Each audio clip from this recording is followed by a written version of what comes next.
ఓం శ్రీమాత్రే నమః. శ్రీ దుర్గా స్తోత్రం యుధిష్ఠిరకృతం. విరాటనగరం రమ్యం గచ్చమానో యుధిష్ఠిరః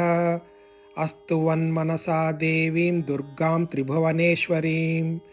యశోదాగర్భసంభూతాం నారాయణవరప్రియాం నందగోపకులే జాతాం మంగళ్యాం కులవర్ధినీం కంసవిద్రావణకరీమసురాణాం క్షయంకరీం शिलातटविनिक्षिप्तामाकाशं प्रतिगामिनीं वासुदेवस्य भगिनीं दिव्यमाल्यविभूषितां दिव्याम्बरधरां देवीं खड्गखेटकधारिणीं भारावतरणे पुण्ये ये स्मरन्ति सदाशिवां तान् वै तारयते पापात् पङ्के गामिव दुर्बलां स्तोतुं प्रचक्रमे भूयो विविधैः स्तोत्रसम्भवैः आमन्त्र्य दर्शनाकाङ्क्षी राजा देवीं सहानुजः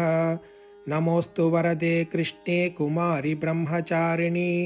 बालार्कसदृशाकारे पूर्णचन्द्रनिभानने चतुर्भुजे चतुर्वक्त्रे पीनश्रोणिपयोधरे मयूरपिच्चवलये केयूराङ्गदधारिणि भासि देवी यथा पद्मा नारायणपरिग्रहः स्वरूपं ब्रह्मचर्यं च विशदं तव केचरी कृष्णच्छ विषमा कृष्णा सङ्कर्षणसमानना बिभ्रती विपुलौ बाहू शक्रध्वजसमुच्छ्रयौ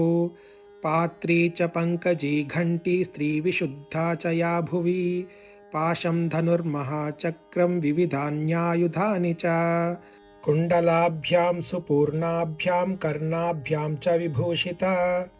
चन्द्रविस्पर्धिना देवी मुखेन त्वं विराजसे मुकुटेन विचित्रेण केशबन्धेन शोभिना भुजङ्गाभोगवासेन श्रोणिसूत्रेण राजता विभ्राजसे चाभद्देन भोगेनेवेह ध्वजेन शिखिपिच्छानामुच्छ्रितेन विराजसे कौमारं व्रतमास्थाय त्रिदिवं पावितं त्वया तेन त्वं स्तूयसे देवी त्रिदशैः पूज्यसेऽपि च त्रैलोक्यरक्षणार्थाय महिषासुरनाशिनी प्रसन्ना मे सुरश्रेष्ठे दयां कुरु शिवा भव जया त्वं विजया चैव सङ्ग्रामे च जयप्रदा ममापि विजयं देहि वरदा त्वं च साम्प्रतं विन्ध्ये चैव नगश्रेष्ठे तव स्थानं हि शाश्वतम् काळि काळि महाकाळि शीधुमांसपशुप्रिये कृतानुयात्रा भूतैस्त्वं वरदा कामचारिणी भारावतारे ये च त्वां संस्मरिष्यन्ति मानवाः प्रणमन्ति च ये त्वां हि प्रभाते तु नरा भुवि न तेषां दुर्लभं किञ्चित् पुत्रतो धनतोऽपि वा दुर्गा तारयसे दुर्गे तत्त्वं दुर्गा स्मृता जनैः कान्तारेष्वसन्नानां मग्नानां च महार्णवे दस्युभिर्वा निरुद्धानां त्वं गतिः परमां नृणां जलप्रतरणे चैव कान्तारेष्वटवीषु च ये स्मरन्ति महादेवी न च सीदन्ति ते नराः त्वं कीर्तिः श्रीर्धृतिः सिद्धिर्ह्रीर्विद्या सन्ततिर्मतिः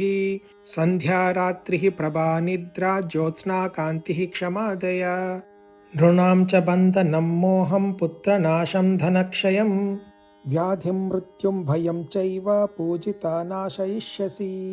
सोऽहं राज्यात् परिभ्रष्टः शरणं त्वां प्रपन्नवान्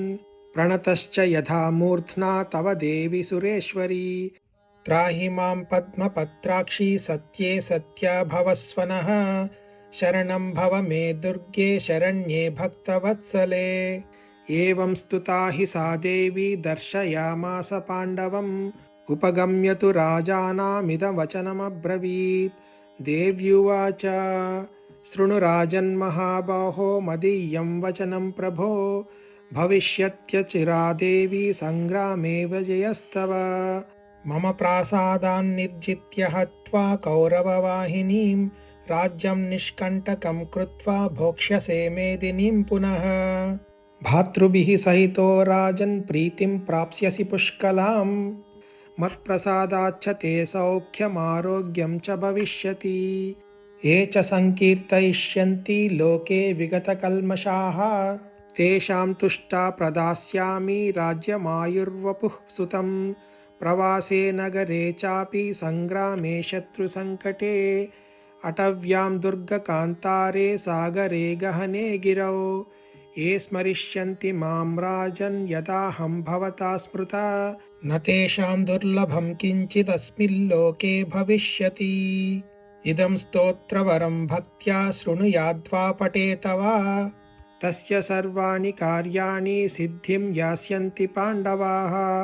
मत्प्रसादाच्च वहः सर्वान् विराटनगरे स्थितान् न प्रज्ञास्यन्ति कुरवो नरा वा तन्निवासिनः इत्युक्त्वा वरदा देवी युधिष्ठिरमरिन्दमं रक्षां कृत्वा च पाण्डूनां तत्रैवान्तरधीयत इति श्रीमन्महाभारते विराटपर्वणि अष्टमोऽध्याये युधिष्ठिरकृतश्रीदुर्गास्तोत्रम्। ॐ श्रीमात्रे नमः।